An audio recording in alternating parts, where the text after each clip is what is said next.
I called Todd McClay. Todd Barclay. Thank you, Mr. Speaker. My apologies. No worries. Mr. McClay will be speaking on the text. I was looking at him earlier. He's coming up next. Yeah. Todd Barclay. Thank you, Mr. Speaker. Unfortunately, I wish I could be speaking on a piece of legislation as fascinating as the tax amendment bill leading up next, but unfortunately I'll have to refrain to the radiation safety bill.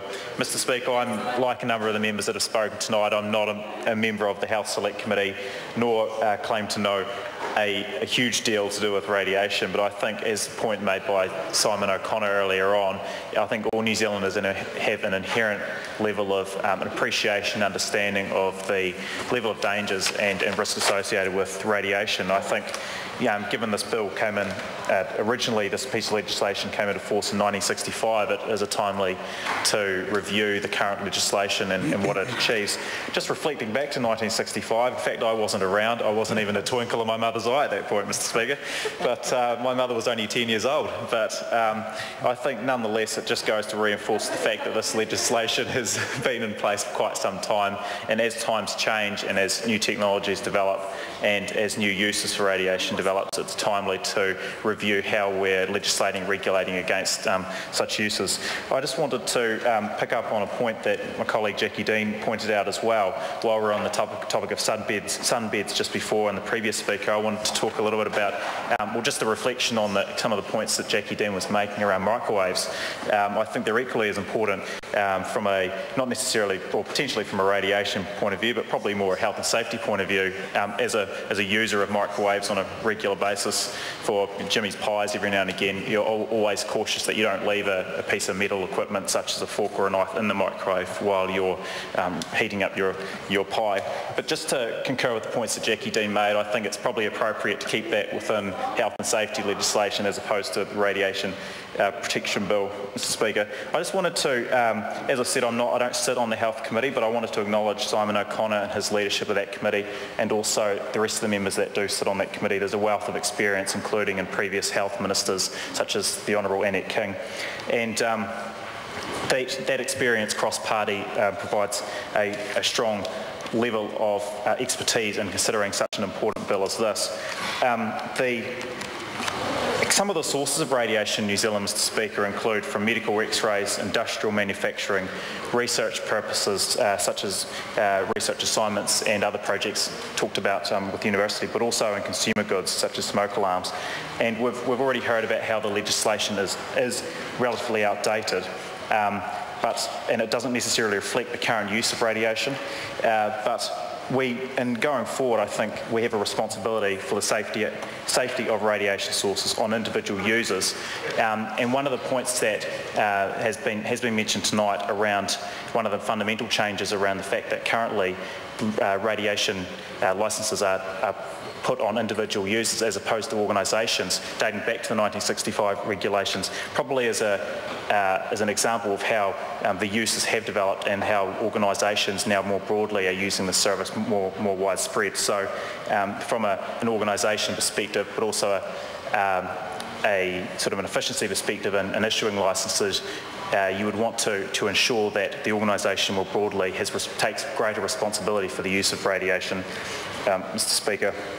I just wanted to pick up a point that the Honourable Annette King made when she was talking about when she was Minister of Health in 2005, when these regulations were initially sort of first reviewed, and how long it's taken for them to be implemented so far.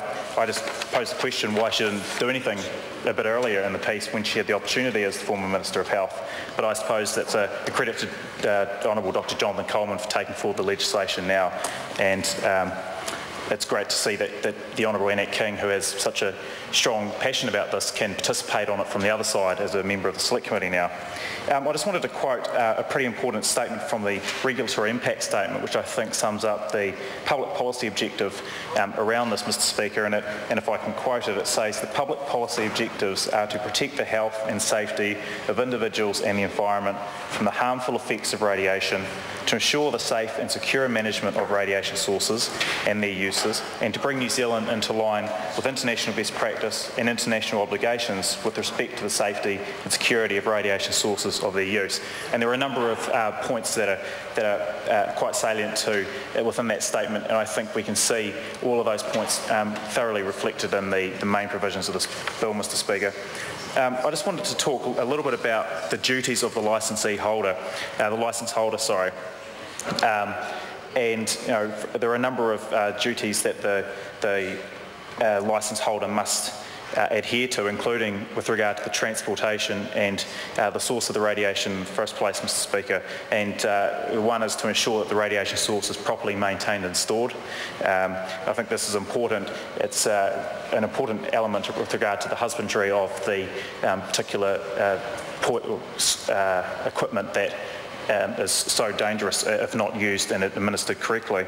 And the second is around the ensuring the appropriate security arrangements that are in place to avoid accidental or miscellaneous use of radiation sources. And it's important, given that an individual organisation or user is issued with a licence, to ensure the proper execution and use of the radiation, that it doesn't fall into the wrong hands and people that aren't authorised or might not know how to administer it correctly find themselves in possession of such a dangerous good.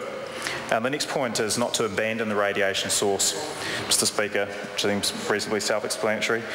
Following on from that, the disposal of the radiation source only in accordance with the regulations. I think it's important, on the one hand, how you administer the use of radiation in a medical sense or a research-related sense or any other industrial sense, but equally so, it's important how that radiation is then disposed of following that, Mr. Speaker, and it's equally important to ensure that the licence holder properly accounts for and manages the use of that substance from beginning right to the end, to ensure, again, so it doesn't fall into the wrong hands.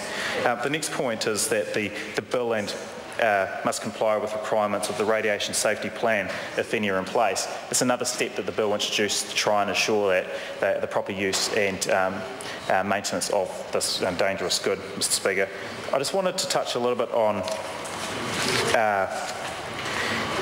the importance of the investment in radiation, because I think one of the main drivers for this bill, I suspect, over the last 50 years is the increased use of this particular substance. And I think we've seen it particularly in the health area because of the significant benefits it can bring to the treatment of cancer. And I think that it's a shame. I think there wouldn't be one person in this house that isn't either been directly or indirectly affected by, whether it be by themselves, a family member or a friend, or an indirect family member of harm from cancer. And I think as we're investing more in trying to curb the existence of cancer, we need to be ensuring that we're managing and monitoring the use of the mitigation substances in accordance with that. And I think if a lot of members tonight have already covered off the various uses of radiation, just to touch on a couple again that are probably most commonly known to most New Zealanders that come into contact on a regular basis would have to be through the use of X-rays, CT scans, oncology as regarding to many types of cancer, including breast cancer and prostate cancer, and also mammograms. And also, of course, we can't forget about the extended and broader use of radiation within our universities and other tertiary institutions. And I think that's equally as important as the use currently in the health system, because the use at an academic level is to try and expand our knowledge and uses within the health system, so they go one and the same, Mr. Speaker.